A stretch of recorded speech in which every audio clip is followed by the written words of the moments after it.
이건 사야 돼. 사야 된다고. 사랑하는 어머니, 이 편지는 군인의 아내에게 바치는 편지입니다. 눈물이 이 편지를 적시지 않았으면 합니다만 저는 자원에서 전투 비행 훈련을 받았습니다. 저는 전투 중에 B-26 폭격기를 조종할 것입니다. 저는 조종사이기 때문에 기수엔 폭격수, 옆에는 항법사, 후미에는 기관총 사수와 함께 있습니다. 우리는 야간 비행을 할 것입니다. 아버님께서는 모든 사람들이 두려움 없이 살 수 있는 권리를 향유할 수 있도록 싸우고 있으며 드디어 저의 미력한 힘이나마 보탤 시기가 도래한 것 같습니다. 저를 위하여 기도하지 마십시오. 그 대신 위급한 상황에서 자유수호를 위해 국가로부터 소집된 나의 승무원들을 위해서 기도해 주십시오. 그들 중에는 무사히 돌아오기만을 기다리는 아내를 둔 사람도 있고 아직 가정을 이뤄본 적도 없는 사람도 있습니다. 저는 최선을 다할 것입니다. 그것은 언제나 저의 의무입니다. 어머니, 그럼 안녕히 계십시오. 아들 짐 올림. 6.25에서 산화한 미 육군 대장 벤플리트 장군의 아들 제임스 A. 벤플리트 주니어가 어머니께 보낸 편지. 안녕하세요, 역TV입니다. 오늘은 대한민국 국군의 아버지, 대한민국의 별이 된 남자 벤플리트 장군에 대해 알아보겠습니다. 벤플리트는 1892년생으로 고등학교를 졸업 후 미 육군사관학교인 웨스트포인트에 진학하여 장교로 임관 후 1차 세계대전에 참전하였습니다. 이후 꾸준히 진급하던 그였지만 미 육군 내의 핵심 지휘관으로 활약하지는 못했습니다. 그러나 2차 세계대전에서 미군의 규모가 전면적으로 확장되었고 벤플리트는 노르망디 상륙작전 이후 꾸준히 활약하며 육군 소장까지 진급합니다. 이후 본격적인 소련과 미국의 냉전의 시작이라 할 수 있는 그리스 내전에 참전하여 중장으로 진급합니다. 그리스는 벤플리트를 비롯한 실무자들의 파견과 미국의 원조로 공산화가 되지 않았죠. 그의 경력에서 가장 중요한 6.25 전쟁이 1950년 터졌고 전쟁이 한창이던 1951년 4월 미 8군 사령관으로 그는 한반도로 들어옵니다. 그가 부임했던 당시 국군과 유엔군의 상황은 좋지 않았습니다. 본격적으로 중공군의 참전이 시작된 이후였고 부임 후 곧장 6.25에서 가장 참담한 패배인 현리 전투로 인해 국군의 전작권이 유엔군으로 넘어간 시기였죠. 벤플리트가 신임 미 8군 사령관으로 부임하면서 중요한 점은 당시 통수권자인 이승만 대통령과 가장 원만한 관계를 유지했던 지휘관이라는 점이었습니다. 사실 앞서 부임한 월튼 워커, 매튜 리즈웨이 사령관은 기본적으로 국군을 신뢰하지 않았고 이승만에게 대놓고 국군에 대한 비판을 했던 사람들이었죠. 벤플리트는 온화한 성격으로 이승만과 국군 지휘관과의 조화를 중시했습니다. 특히 이승만과는 좀 이상할 정도로 절친한 사이였죠. 이는 이승만 대통령이 1954년 7월 28일 미국을 방문하며 대한민국 대통령으로서 처음으로 미 상하원 양원회의에서 한 영어 연설에서 찾아볼 수 있습니다. 1951년 벤플리트 장군이 미 제8군을 지휘하기 위해 한국에 왔습니다. 그는 한국 청년들을 제주도, 광주, 논산, 기타 여러 곳에 모으고 주한미 군사고문단의 장교들을 보내 주야로 훈련시켰습니다. 수개월도 지나지 않아 한국 청년들은 전선에 보내졌으며 경이로운 성과를 올렸습니다. 오늘날 이렇게 훈련받은 군대는 아시아를 통틀어 최강의 반공군으로 알려졌으며 한국 전선의 3분의 2 이상을 담당하고 있습니다.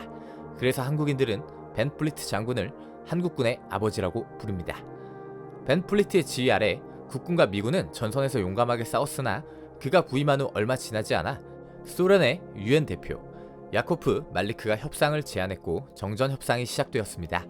그러나 정전 협상에 조금이라도 유리한 부분을 차지하기 위해 치열한 공방전이 지속되었죠.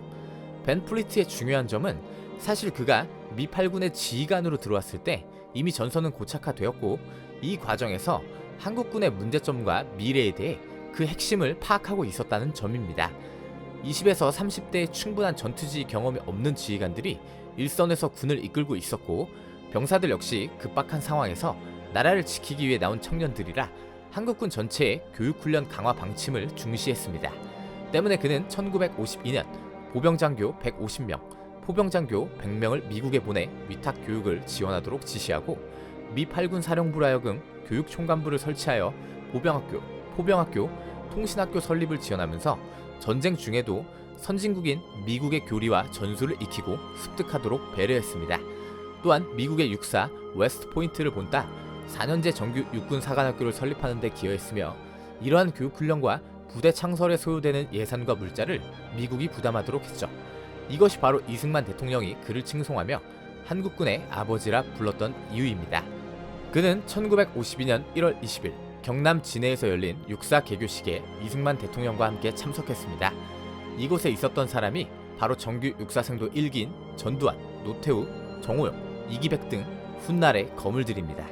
즉 사실 벤플리트가 어떠한 전술적, 지휘관적 역량으로 한국전쟁의 판도를 바꿨다거나 앞서 워커, 메가더 장군을 능가하는 공훈을 세웠다 볼 수는 없지만 이것은 이후에 대한민국 국방과 안보의 토대를 만든 잊어서는 안 될 중요한 업적입니다. 또한 정전 협상에서도 이승만과 뜻을 같이 하며 이러한 어정쩡한 상태로 정전을 하게 되면 훗날 큰 화근을 만들 것이고 한국과 미국 모두가 위험해질 것이라며 이승만의 북진 통일을 지지했죠. 그러나 미국 본토의 입장은 전쟁의 장기화를 막기 위한 정전이었고 그 역시 이를 따를 수밖에 없었습니다. 또한 우리가 잊어서는 안 되는 비극으로 벤플리트 장군의 외아들 지미가 한국전쟁에 참전했고 1952년 4월 4일 B-26 전폭기를 몰고 출동했다가 격추당한 사건입니다. 미군은 즉각 벤플리트 주니어를 찾기 위해 수색했지만 그를 찾지 못했고 벤플리트는 더 이상 아들을 찾기 위해 다른 이들을 위험에 둘 수 없다며 수색 작전의 중지를 명령했습니다. 사랑하는 아들을 포기해야 했던 그의 마음은 어떠했을까요? 결국 그의 아들 벤플리트 주니어는 끝까지 돌아오지 못했습니다. 우리 모두가 알아야 할 사실, 6.25 전쟁에 참전한 미국 군인 중 미군 장성의 아들은 무려 142명입니다. 이들 중 35명이 전사 혹은 부상을 입었습니다. 장성의 자녀라 하여 특혜를 입은 것이 아니라 다른 미군의 용사들과 마찬가지로 위험한 임무에 어디서든 활약했다는 것을 보여주는 것입니다. 개인적으로는 휴전을 방침으로 정한 미 정부와는 달리 이승만과 벤플리트가 전쟁을 완전한 승리로 끝내야 한다는 주장을 굽히지 않았다는 점을 안타깝게 생각합니다. 저 개인적으로는 분단을 막을 수 있는 마지막 기점이었다고 생각하기 때문입니다. 물론 이것은 제 생각입니다.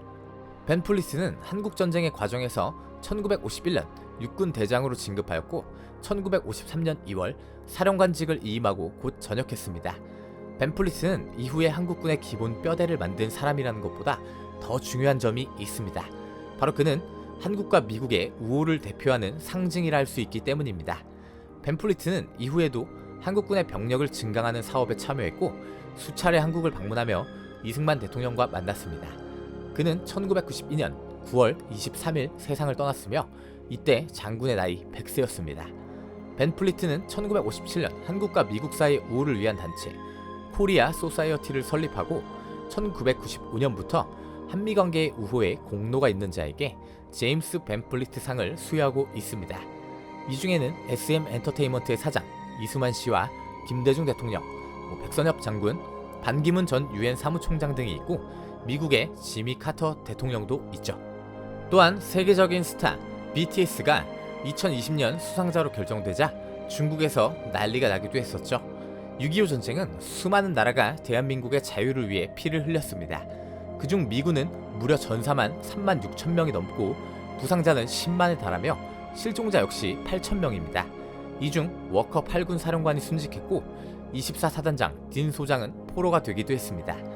워싱턴의 한국전 참전 기념비에는 이런 글이 적혀 있습니다. 우리의 조국은 자신들이 알지도 못하는 나라, 만난 적도 없는 사람들을 지키려는 요청에 응한 우리의 아들과 딸들을 기린다.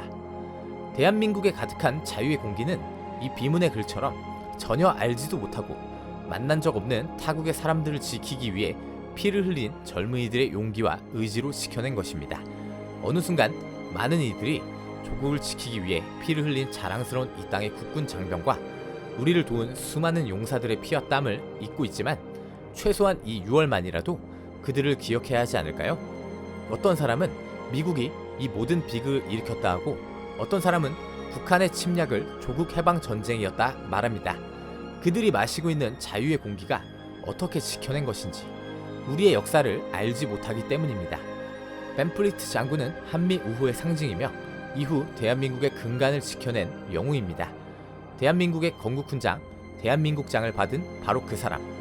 군을 떠난 후에도 한미의 우호와 한국군을 위해 앞장섰던 남자.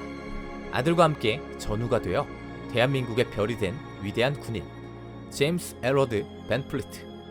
대한민국은 벤플리트 부자와 미군 용사들의 용기와 헌신, 희생을 잊지 않고 기억할 것입니다. 저는 모든 부모님들이 저와 같은 심정이라고 믿습니다. 우리 아들들은 나라에 대한 의무와 봉사를 하고 있었습니다. 오래전에 하느님께서 말씀하신 바와 같이 벗을 위하여 자신의 삶을 내놓은 사람보다 더 위대한 사랑은 없습니다. 아들 벤플리트 주니어가 실종된 후 며칠 뒤 부활절에 아들이 실종된 모든 부모에게 벤플리트 장군이 보낸 위로 편지 중에서 감사합니다.